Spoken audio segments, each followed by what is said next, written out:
Chapter 9. Your Inner Purpose. As soon as you rise above mere survival, the question of meaning and purpose becomes of paramount importance in your life. Many people feel caught up in the routines of daily living, which seem to deprive their life of significance. Some believe life is passing them by, or has passed them by already. Others feel severely restricted by the demands of their job and supporting a family, or by their financial or living situation. Some are consumed by acute stress, others by acute boredom. Some are lost in frantic doing, others are lost in stagnation. Many people long for the freedom and expansion that prosperity promises. Others already enjoy the relative freedom that comes with prosperity and discover that even that is not enough to endow their lives with meaning. There's no substitute for finding true purpose. But the true or primary purpose of your life cannot be found on the outer level. It does not concern what you do, but what you are, that is to say, your state of consciousness. So the most important thing to realize is this: your life has an inner purpose and an outer purpose. Inner purpose concerns being and is primary. Outer purpose concerns doing and is secondary. While this book speaks mainly of your inner purpose, this chapter and the next will also address the question of how to align outer purpose and inner purpose in your life. Inner and outer, however, are so intertwined that it is almost impossible to speak of one without referring to the other. Your inner purpose is to awaken. It is as simple as that. You share that purpose with every other person on the planet, because it is the purpose of humanity. Your inner purpose is an essential part of the purpose of the whole, the universe and its emerging intelligence. Your outer purpose can change over time. It varies greatly from person to person. Finding and living in alignment with the inner purpose is the foundation for fulfilling your outer purpose. It is the basis for true success. Without that alignment, you can still achieve certain things through effort, struggle, determination, and sheer hard work or cunning. But there's no joy in such endeavor, and it invariably ends in some form of suffering. Awakening. Awakening is a shift in consciousness in which thinking and awareness separate. For most people, it is not an event, but a process they undergo. Even those rare beings who experience a sudden, dramatic, and seemingly irreversible awakening will still go through a process in which the new state of consciousness gradually flows into and transforms everything they do, and so becomes integrated into their lives. Instead of being lost in your thinking, when you are awake, you recognize yourself as the awareness behind it.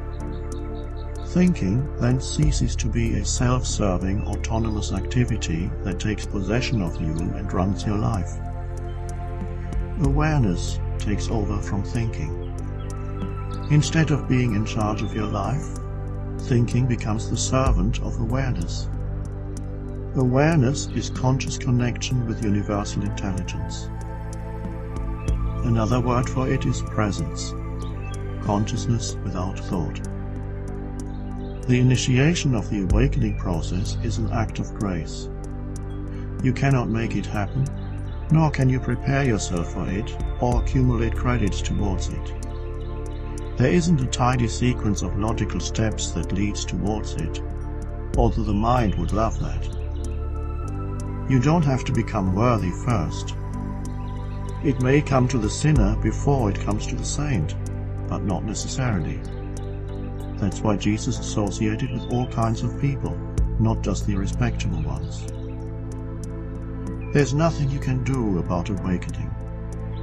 Whatever you do will be the ego trying to add awakening or enlightenment to itself as its most prized possession, and thereby making itself more important and bigger. Instead of awakening, you add the concept of awakening to your mind, or the mental image of what an awakened or enlightened person is like, and then try to live up to that image. Living up to an image that you have of yourself, or that other people have of you, is inauthentic living, another unconscious role the ego plays. So if there's nothing you can do about awakening, if it has either already happened or not yet happened, how can it be the primary purpose of your life?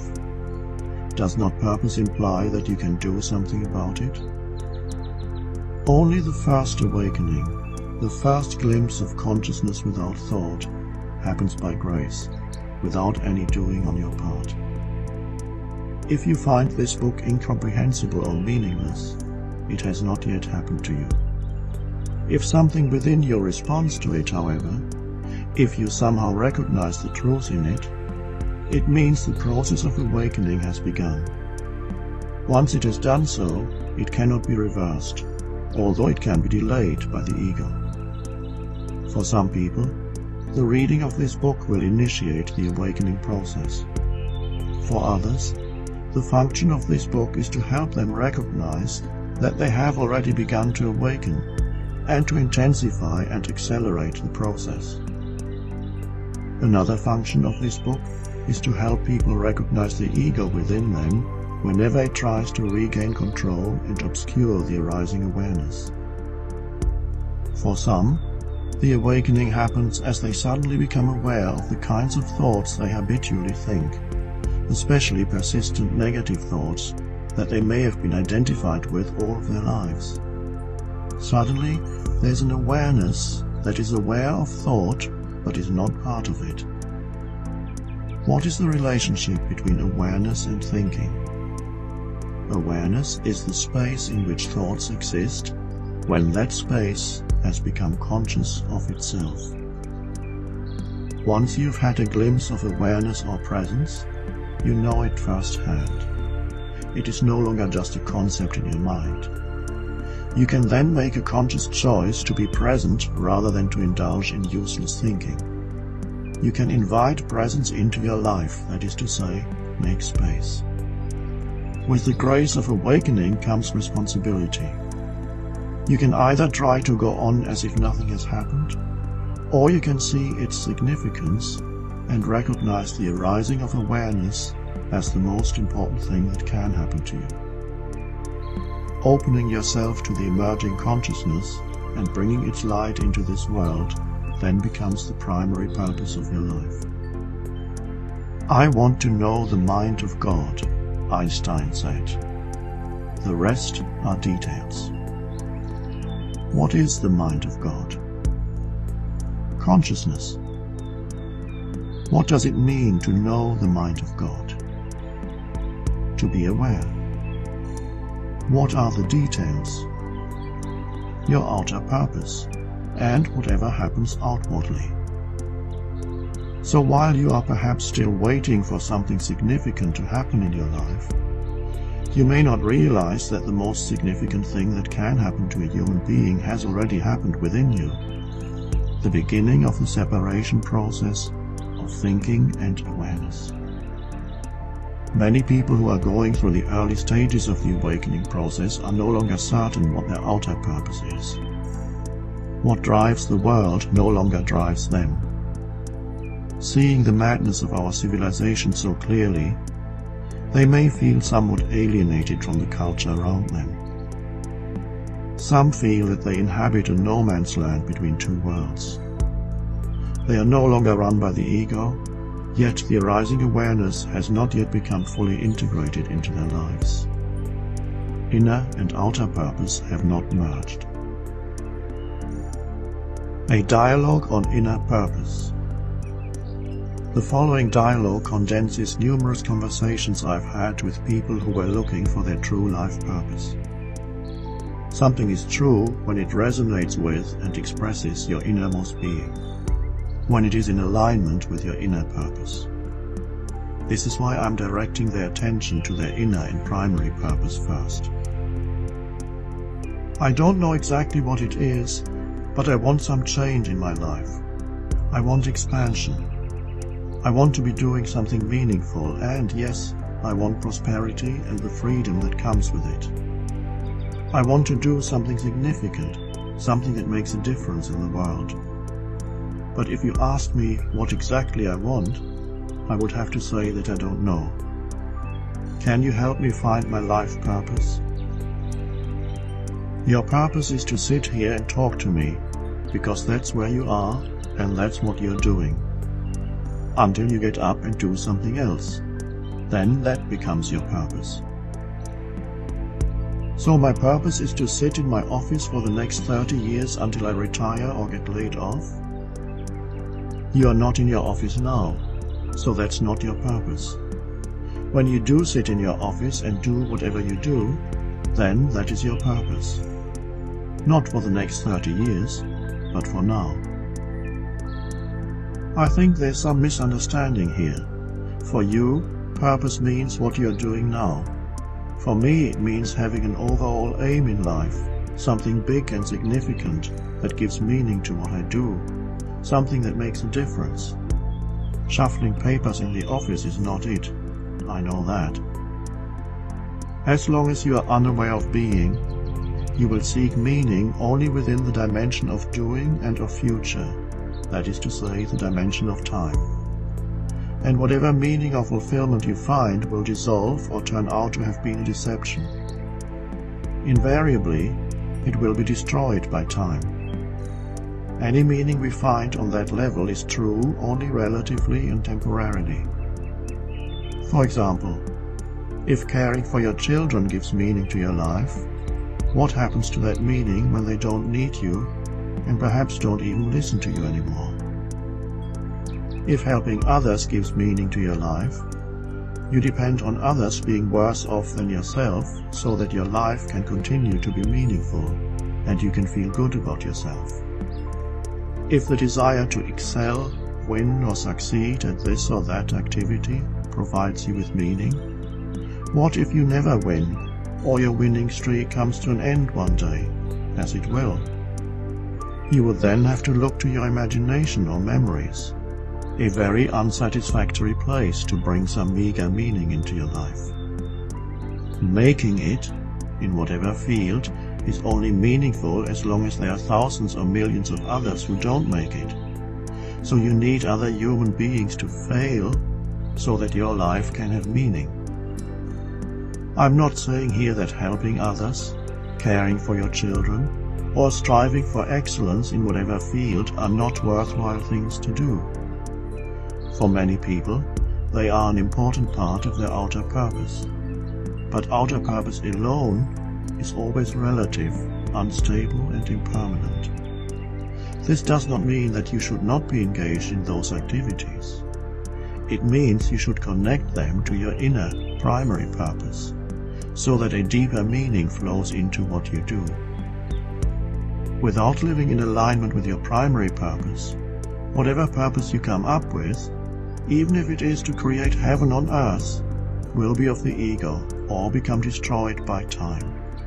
Sooner or later, it will lead to suffering.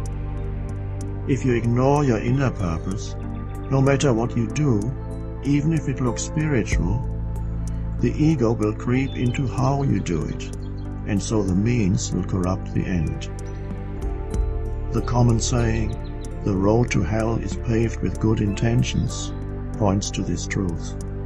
In other words, not your aims or your actions are primary, but the state of consciousness out of which they come.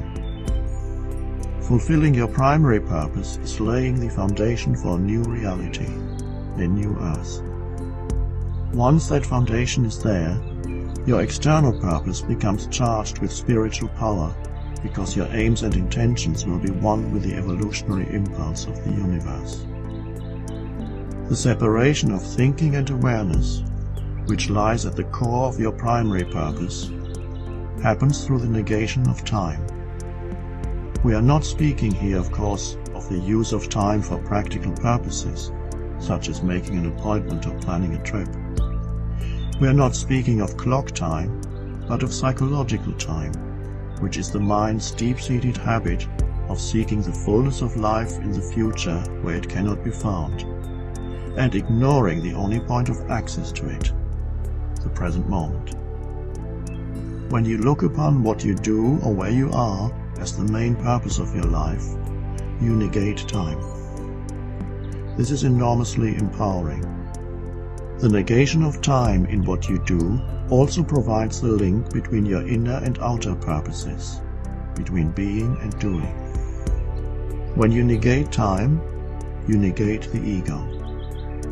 Whatever you do, you will be doing extraordinarily well, because the doing itself becomes the focal point of your attention. Your doing then becomes a channel through which consciousness enters this world. This means there is quality in what you do, even in the most simple action, like turning the pages in the phone book or walking across the room. The main purpose for turning the pages is to turn the pages. The secondary purpose is to find a phone number. The main purpose for walking across the room is to walk across the room. The secondary purpose is to pick up a book at the other end, and the moment you pick up the book, that becomes your main purpose. You may remember the paradox of time we mentioned earlier. Whatever you do takes time, and yet it is always now. So while your inner purpose is to negate time, your outer purpose necessarily involves future and so could not exist without time. But it is always secondary. Whenever you become anxious or stressed, outer purpose has taken over and you lost sight of your inner purpose. You have forgotten that your state of consciousness is primary, all else secondary. Would living like this not stop me from looking to achieve something great? My fear is that I will remain stuck with doing little things for the rest of my life, things that are of no consequence.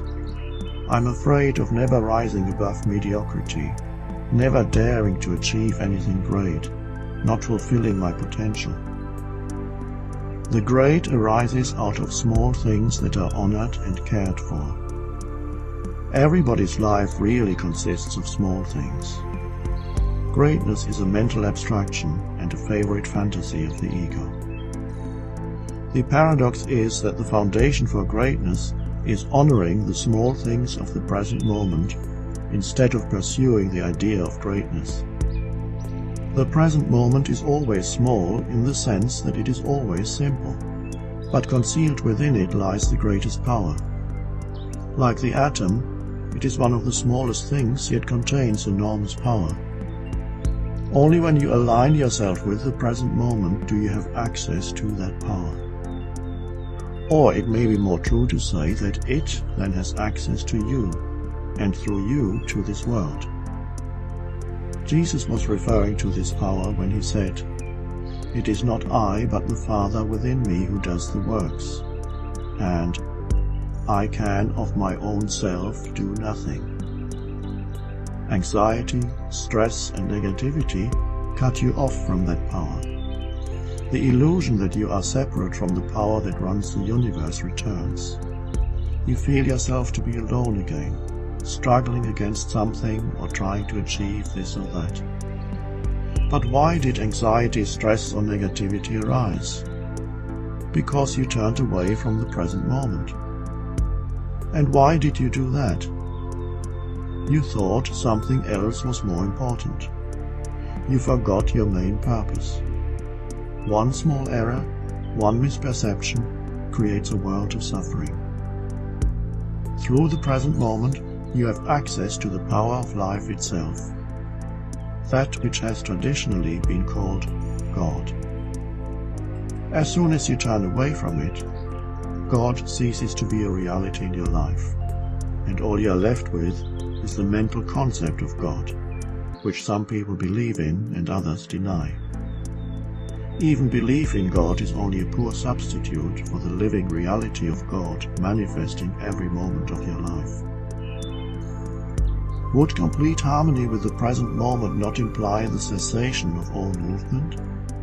Doesn't the existence of any goal imply that there's a temporary disruption in that harmony with the present moment? and perhaps the re-establishment of harmony at a higher or more complex level once the goal has been attained. I imagine that the sapling that pushes its way through the soil can't be in total harmony with the present moment either, because it has a goal. It wants to become a big tree.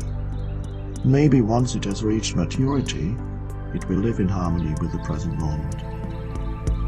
The sapling doesn't want anything because it is at one with the totality, and the totality acts through it.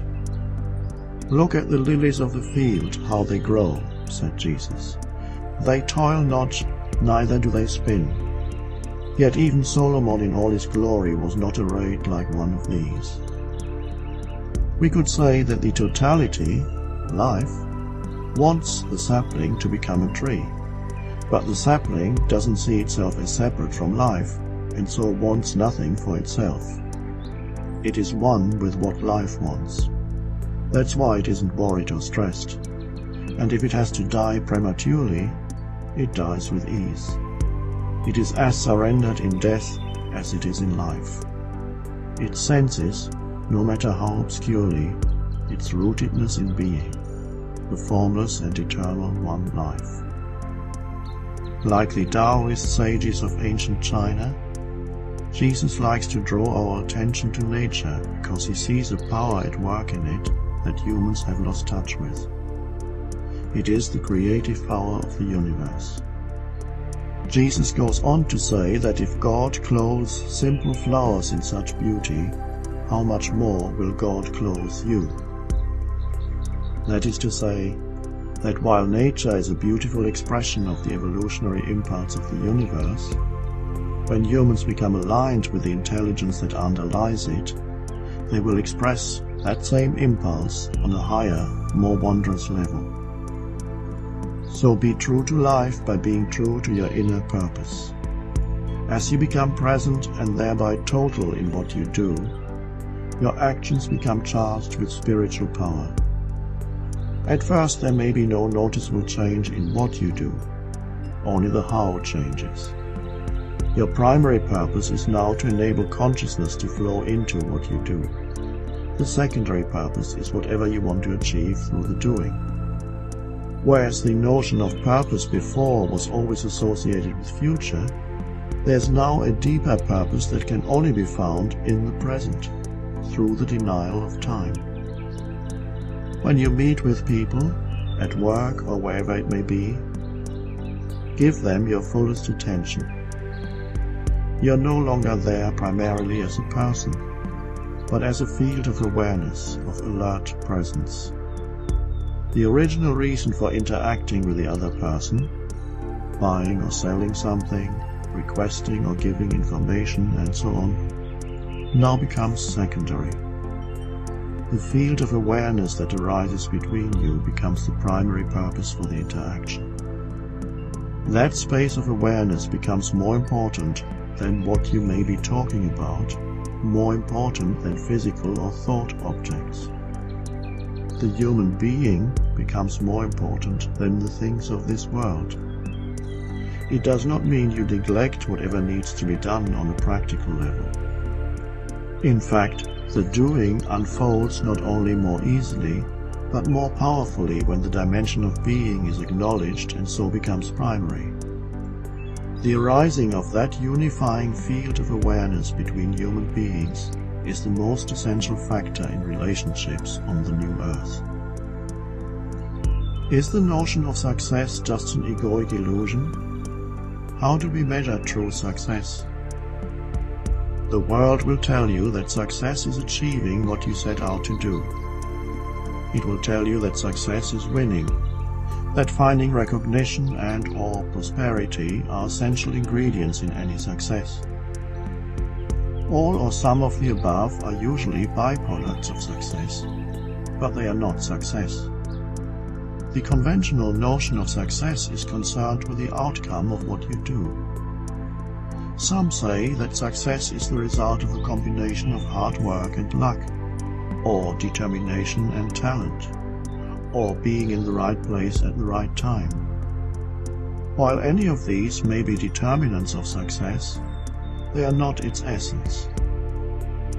What the world doesn't tell you, because it doesn't know, is that you cannot become successful. You can only be successful. Don't let a mad world tell you that success is anything other than a successful present moment. And what is that? There is a sense of quality in what you do, even the most simple action. Quality implies care and attention, which come with awareness. Quality requires your presence. Let's say that you are a business person, and after 2 years of intense stress and strain, you finally manage to come out with a product or service that sells well and makes money. Success? In conventional terms, yes. In reality, you spent 2 years polluting your body as well as the earth with negative energy, made yourself and those around you miserable, and affected many others you never even met. The unconscious assumption behind all such action is that success is a future event, and that the end justifies the means. But the end and the means are one. And if the means did not contribute to human happiness, neither will the end. The outcome, which is inseparable from the actions that led to it, is already contaminated by those actions, and so will create further unhappiness. This is karmic action, which is the unconscious perpetuation of unhappiness. As you already know, your secondary or outer purpose lies within the dimension of time, while your main purpose is inseparable from the now and therefore requires the negation of time. How are they reconciled? By realizing that your entire life journey ultimately consists of the step you are taking at this moment. There is always only this one step, and so you give it your fullest attention. This doesn't mean you don't know where you're going. It just means this step is primary, the destination secondary. And what you encounter at your destination once you get there depends on the quality of this one step. Another way of putting it, what the future holds for you depends on your state of consciousness now. When doing becomes infused with the timeless quality of being, that is success. Unless being flows into doing, unless you are present, you lose yourself in whatever you do. You also lose yourself in thinking, as well as in your reactions to what happens externally. What exactly do you mean when you say you lose yourself? The essence of who you are is consciousness. When consciousness, you, becomes completely identified with thinking and thus forgets its essential nature, it loses itself in thought. When it becomes identified with mental-emotional formations such as wanting and fearing, the primary motivating forces of the ego, it loses itself in those formations. Consciousness also loses itself when it identifies with acting and reacting to what happens. Every thought, every desire or fear, every action or reaction is then infused with a false sense of self that is incapable of sensing the simple joy of being, and so seeks pleasure and sometimes even pain as substitutes for it. This is living in forgetfulness of being. In that state of forgetfulness of who you are, every success is no more than a passing delusion. Whatever you achieve, soon you will be unhappy again, or some new problem or dilemma will draw your attention in completely. How do I go from realizing what my inner purpose is to finding out what I'm supposed to do on the outer level? The outer purpose varies greatly from person to person, and no outer purpose lasts forever. It is subject to time and then replaced by some other purpose. The extent to which dedication to the inner purpose of awakening changes the external circumstances of your life also varies greatly. For some people, there is a sudden or gradual break with their past. Their work, living situation, relationships, everything undergoes profound change. Some of the change may be initiated by themselves, not through an agonizing decision-making process, but by a sudden realization or recognition, this is what I have to do. The decision arrives ready-made, so to speak. It comes through awareness, not through thinking. You wake up one morning and you know what to do. Some people find themselves walking out of an insane work environment or living situation. So before you discover what is right for you on the external level, before you discover what works, what is compatible with the awakening consciousness, you may have to find out what is not right, what no longer works, what is incompatible with your inner purpose. Other kinds of change may suddenly come to you from without. A chance meeting brings new opportunity and expansion into your life. A long-standing obstacle or conflict dissolves. Your friends either go through this inner transformation with you or drift out of your life. Some relationships dissolve, others deepen. You may get laid off from your job, or you become an agent for positive change at your workplace. Your spouse leaves you, or you reach a new level of intimacy. Some changes may look negative on the surface, but you will soon realize that space is being created in your life for something new to emerge. There may be a period of insecurity and uncertainty. What should I do? As the ego is no longer running your life, the psychological need for external security, which is illusory anyway, lessens. You are able to live with uncertainty, even enjoy it. When you become comfortable with uncertainty, infinite possibilities open up in your life. It means fear is no longer a dominant factor in what you do, and no longer prevents you from taking action to initiate change. The Roman philosopher Tacitus rightly observed that the desire for safety stands against every great and noble enterprise. If uncertainty is unacceptable to you, it turns into fear. If it is perfectly acceptable, it turns into increased aliveness, alertness, and creativity. Many years ago, when as a result of a strong inner impulse, I walked out of an academic career that the world would have called promising, stepping into complete uncertainty. And out of that, after several years, emerged my new incarnation as a spiritual teacher. Much later, something similar happened again. The impulse came to give up my home in England and move to the west coast of North America. I obeyed that impulse, although I didn't know the reason for it. Out of that move into uncertainty came the power of now, most of which was written in California and British Columbia while I didn't have a home of my own. I had virtually no income and lived on my savings, which were quickly running out.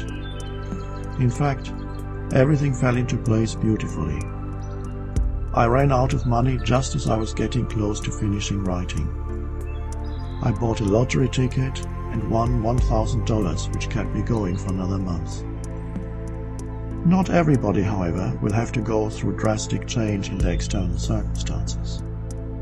At the other end of the spectrum, you have people who stay exactly where they are and keep doing whatever they are doing.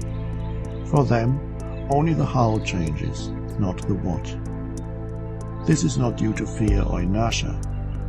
What they are doing already is a perfect vehicle for consciousness to come into this world, and it needs no other. They too bring into manifestation the new earth. Shouldn't this be the case for everybody? If fulfilling your inner purpose is being at one with the present moment, why should anybody feel the need to remove themselves from their current work or living situation? Being at one with what is doesn't mean you no longer initiate change or become incapable of taking action. But the motivation to take action comes from a deeper level, not from egoic wanting or fearing. Inner alignment with the present moment opens your consciousness and brings it into alignment with the whole, of which the present moment is an integral part. The whole, the totality of life, then acts through you. What do you mean by the whole? On the one hand, the whole comprises all that exists. It is the world, or the cosmos.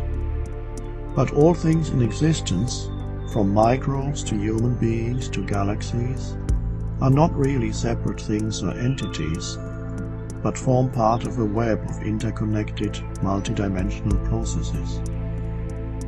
There are two reasons why we don't see this unity, why we see things as separate. One is perception, which reduces reality to what is accessible to us through the small range of our senses, what we can see, hear, smell, taste, and touch. But when we perceive without interpreting or mental labeling, which means without adding thought to our perceptions, we can actually still sense the deeper connectedness underneath our perception of seemingly separate things. The other more serious reason for the illusion of separateness is compulsive thinking. It is when we are trapped in incessant streams of compulsive thinking that the universe really disintegrates for us, and we lose the ability to sense the interconnectedness of all that exists. Thinking cuts reality up into lifeless fragments. Extremely unintelligent and destructive action arises out of such a fragmented view of reality. However, there is an even deeper level to the whole than the interconnectedness of everything in existence. At that deeper level, all things are one. It is the source, the unmanifested one life. It is the timeless intelligence that manifests as a universe unfolding in time. The whole is made up of existence and being, the manifested and the unmanifested, the world and God. So when you become aligned with the whole, you become a conscious part of the interconnectedness of the whole and its purpose, the emergence of consciousness into this world. As a result, spontaneous helpful occurrences, chance encounters, coincidences and synchronistic events happen much more frequently. Carl Jung called synchronicity an acausal connecting principle. This means there is no causal connection between synchronistic events on our surface level of reality. It is an outer manifestation of an underlying intelligence behind the world of appearances, and a deeper connectedness that our mind cannot understand.